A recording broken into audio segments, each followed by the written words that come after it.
The remainder of our stroll through town was done in silence. I wasn't sure how or if I could raise my companion's spirits, but it turned out I needn't try. Dancers flinging torches, monks chanting Shinto hymns, bakers hawking dumplings. The sights and sounds and smells of Tonegasha were infectious. It was one sound in particular that drew my attention, the dejected voice of an unemployed street fighter I knew. What am I gonna do? Tetsuo will Jigoko Edo Ryomi to death when he finds out! Hatch cried, fist shaking in air. Toshio and Momoko nodded in gloom. The trio were sitting at a food stall, though none of them had ordered anything. "You very well might, with a mispronunciation like that." I spoke as I took a seat. A shriek erupted from out of my drinking companion, who, if I had to guess, didn't have money for tonight's sake. I can explain! I was had, taken advantage of, and swindled! Hatch pleaded as if his life depended on it. While I didn't doubt he was telling the truth about getting outsmarted, I needed more of the story than that. Toshio obliged. Hachirobe-san has fallen victim to a forgery. In exchange for Kiso-chan, our horse, he was offered a black suit of obsidian armor said to have been used by the emperor himself. Satsuma-sama has never adorned armor, especially not a suit covered in soy sauce. I took a deep breath to calm my nerves. After taking in a noxious whiff of the sour smell coming from Hatch's rucksack, I spoke. "I'm just surprised how someone born in Jijinto can be so trusting. People are the product of their environment. Know where a man's from and you can guess where he's going. I was an orphan from Genfu who no one cared for, and so I lived with an eternal chip on my shoulder. I was going to an early grave, obviously enough, but Hatch had the hardened body of a street tough, while somehow maintaining the soft and gentle touch of a boy." Hatch's shoulders slumped. I know, I'm an idiot. I really messed this one up, Tetsuo. I just thought it'd help. Contrary to his own words, I knew he wasn't stupid. I often gave him a tough time, but that was just because I knew he could take it. He only acted foolish under certain circumstances, which was why I had to ask. How would it help? What did a man who fought with his fists and wore only a karate uniform to battle want with samurai gear? After a long pause of reluctance, Hatch yielded a reply. Well, you know.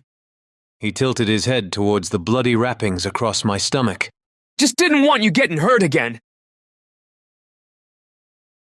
I cursed at Hatch.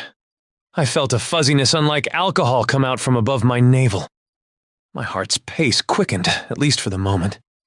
He was worrying about me. No one had ever done that. No one was allowed to do that. What a stupid man to make me feel like this. It was the good doctor who interrupted my inner turmoil. But Momoko's words only threw my life into greater chaos. Tetsuo-san, where did Masashi-kun go? He wasn't getting kidnapped or being tortured, though my mind certainly imagined it so.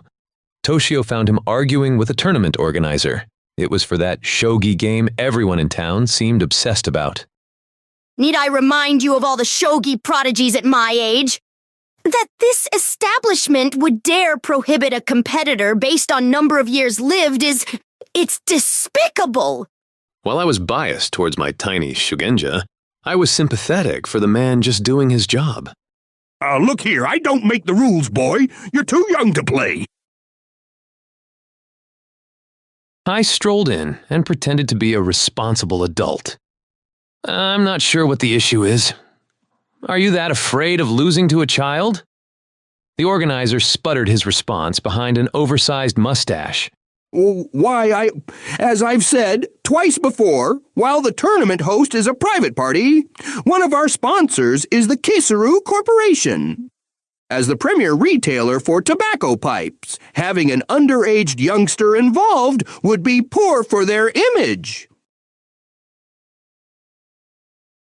This was ridiculous. The horrors of Hyuga included extreme poverty, rampant disease and banditry, slave trafficking and perversions of every kind. Yet this guy was trying to tell me that there was an age restriction for smoking? Very well. Tetsuo will play in my place. You know I can't read what's on those pieces, right? I didn't know much about shogi, but I did recognize the wooden pointed chips they used. There were so many of them, and each was used differently. Being unable to read them didn't help either. I was far better suited for games that ended with a simple dice roll. Masashi piped up in a cheerful tone. I am well aware of your ignorance, which is why I have a plan that pairs my intellect with your, Perception. I smirked after finding the word the kid was looking for. You didn't need to read words when you could read people, and no one did that better than me. All right, I accept. Though remind me why you want to do this, again? Masashi answered my question as he filled out the registration form. Aside from the monetary incentive, we've, wait, sign here. He grabbed my hand and practically wrote my name down for me. I sneered at the sight of the characters on paper. It just didn't feel right. Stupid as it sounded, it felt as if a piece of myself had just left my body. The anxious Shugenja continued where he'd left off. We've a demon to defeat, if you recall. I believe you've seen it already. He was talking about that poet's painting. Though in my artistic opinion, that head looked more like a dragon's. I guess there wasn't a big difference between the two. Both could burn you alive. Ah, the demon of Shogi, our reclusive founder. He invites only the winners to visit him on his paradise island. Rumor has it that he has the ability to erase all memories of you from others, if you wish. The man ruffled his mustache and gave my chest wound a lingering look. There are some competitors who would give anything for a new beginning. Our conversation ended on that ominous note. I wasn't sure what to think about sudden onset amnesia, nor did I have any clues about an Oni who lived inside board games. I didn't have any idea on the rules or conditions in order to win. I didn't know a whole lot of things. But I did know that it had been a long time since I'd seen the kid in such a good mood.